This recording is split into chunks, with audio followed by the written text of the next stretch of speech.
annama yuridullah ayyusibahum bi ba'di dunubihim. Jika sekiranya mereka berpaling dari apa yang kami turunkan kepadamu, tidak mau kehidupan mereka diatur dengan syariah, tidak mau diatur dengan Al-Quran dan As-Sunnah, ayyusibahum bi ba'di dunubihim, maka kami bermaksud menimpakan musibah di tengah-tengah kehidupan mereka. Assalamualaikum warahmatullahi wabarakatuh.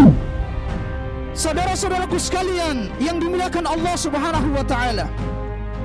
Allah Subhanahu wa taala menyampaikan, "Wa ma yantiqu 'anil hawa in huwa illa wahyu yuha." Tidaklah apa yang disampaikan oleh Nabi sallallahu alaihi wasallam berdasarkan hawa nafsunya, bukan, kecuali wahyu yang telah diwahyukan kepadanya. Saudara-saudaraku sekalian yang dimuliakan Allah Subhanahu wa taala, maka segala sunnah yang berasal dari Nabi sallallahu alaihi wasallam, manakala kemudian dipraktekkan, akan membawa kemaslahatan, kebaikan bagi seluruh manusia. Dan begitu pun apa-apa saja yang disampaikan oleh Nabi sallallahu alaihi wasallam adalah kebenaran yang pasti akan terjadi. Salah satunya adalah sebagaimana dalam salah satu hadis Nabi sallallahu alaihi wasallam yang diriwayatkan oleh Imam Ibnu Majah, di mana Nabi sallallahu alaihi wasallam pernah mengumpulkan kalangan para sahabat dari kaum Muhajirin. Beliau kemudian menyampaikan, sesungguhnya aku mengkhawatirkan atas kalian terhadap 5 perkara yang mendatangkan bencana, yang mendatangkan musibah. Au takuna fikum, atau 5 perkara itu jangan sampai ada pada diri kalian. Di antaranya Nabi sallallahu alaihi wasallam menyampaikan, "Walam yanqusul mikyala wal mizana illa ukhidu bis-sinin wa shiddatil mu'na wa jawri sultanin alaihim." Tidaklah kecurangan-kecurangan itu terjadi di tengah-tengah suatu kaum, dalam hal takaran dan timbangan, dalam hal penegakan hukum, di mana penguasa itu mencurangi rakyatnya, dan kecurangan-kecurangan itu merajalela di mana-mana, kecuali akan muncul kemarau yang sangat panjang, krisis pailit, wasyiddatul mu'na, yang diikuti dengan inflasi, akan naik semua kebutuhan pokok. Dan yang lebih mengerikan daripada itu, Nabi SAW menyampaikan, wajauri sultanin alaihim, maka akan muncul di tengah-tengah kalian penguasa yang lalim, penguasa yang zalim. Dia kemudian bersenang-senang di atas penderitaan rakyatnya. Mereka menarik-narik di dalam istana, sementara rakyatnya mati kelaparan. Takbir.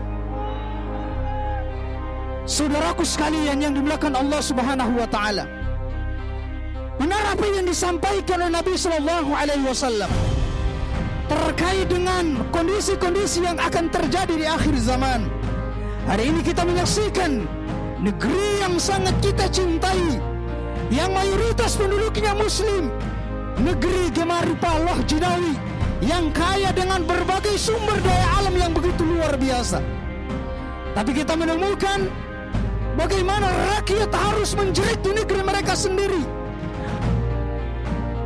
Di sisi lain, dalam persoalan hukum muncul berbagai ketidakadilan yang diterapkan oleh oknum-oknum penegakan hukum yang mengikuti hawa nafsu mereka. Takbir.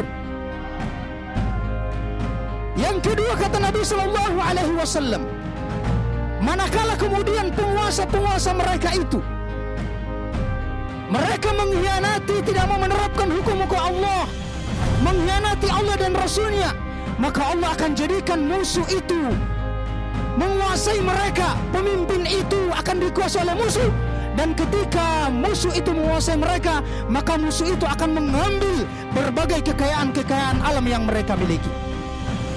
Maka hari ini kita menyaksikan, saudaraku sekalian yang dimuliakan Allah Subhanahu wa taala, negeri Indonesia merupakan negeri yang kaya berbagai sumber daya alam, wabil khusus bahan bakar minyak. Bahkan para ekonom mereka membahas, di negeri ini Sumur-sumur minyak yang teridentifikasi ada sekitar 128 titik, itu pun yang teridentifikasi.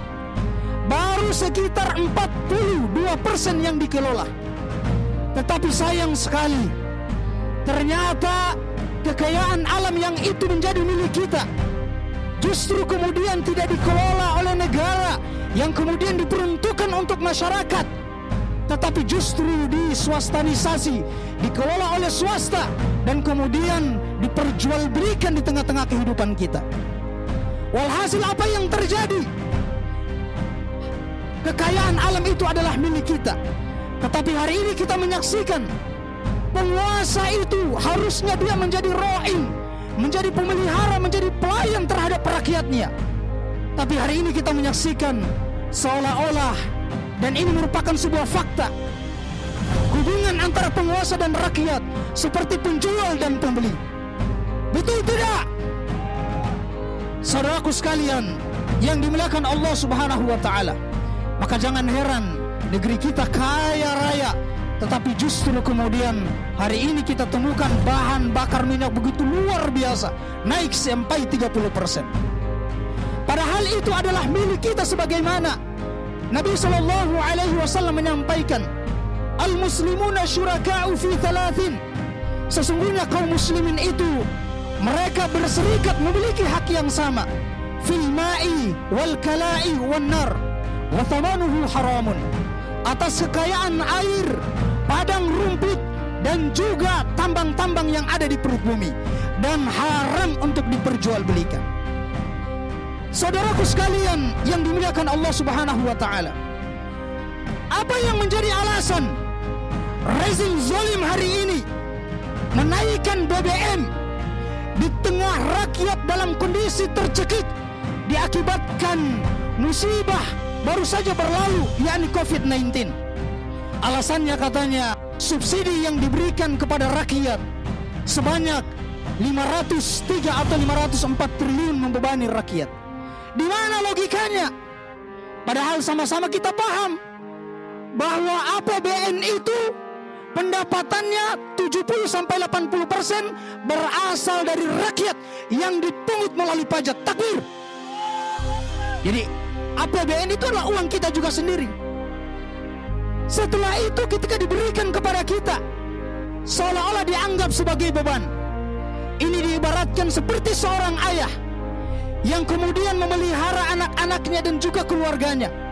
Kemudian dia berkata, wahai istriku, wahai anak-anakku, maka hari ini saya tidak sanggup lagi memberikan makanan kepada kalian, maka saya harus membatasi kebutuhan pokok terhadap kalian.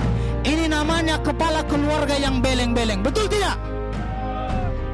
Saudaraku sekalian, jamaah tabligh akbar yang dimuliakan Allah Subhanahu wa ta'ala, terakhir, sesungguhnya munculnya berbagai problematika yang tak pernah berkesudahan di negeri yang sangat kita cintai ini, diakibatkan penerapan sistem ideologi kapitalis, diakibatkan karena penerapan di sistem ideologi kapitalisme yang menerapkan sistem ekonomi liberal, sehingga kemudian kepemilikan umum itu harusnya dikelola oleh negara, kemudian diperuntukkan untuk rakyat.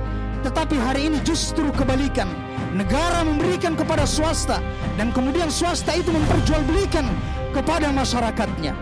Maka dari itu harus kita paham bahwa solusi satu-satunya agar negeri kita ini menjadi negeri baldatun thayyibatun wa rabbun ghafur, negeri yang diberkahi oleh Allah Subhanahu wa ta'ala, di mana seluruh penduduk yang tinggal di negeri tersebut, wabil khusus negeri yang sangat kita cintai, negeri Indonesia, menjadi negeri yang dirahmati oleh Allah Subhanahu wa ta'ala.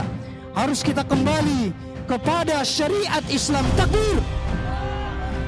Bukankah Allah Subhanahu wa ta'ala menyampaikan, wa anihkum bainahum bima anzalallah, wahai Muhammad kekasihku, hukumilah di antara manusia bima anzalallah, berdasarkan apa yang telah kami turunkan kepadamu.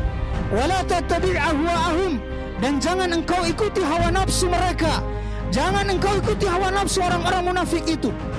Wahdharhum ayyaftinuka an ba'di ma anzalallahu ilaik, jangan sampai mereka memalingkanmu dari sebagian apa yang telah kami turunkan kepadamu. fa in tawallaw fa'lam annama yuridullah ayyusibahum bi ba'di dzunubihim.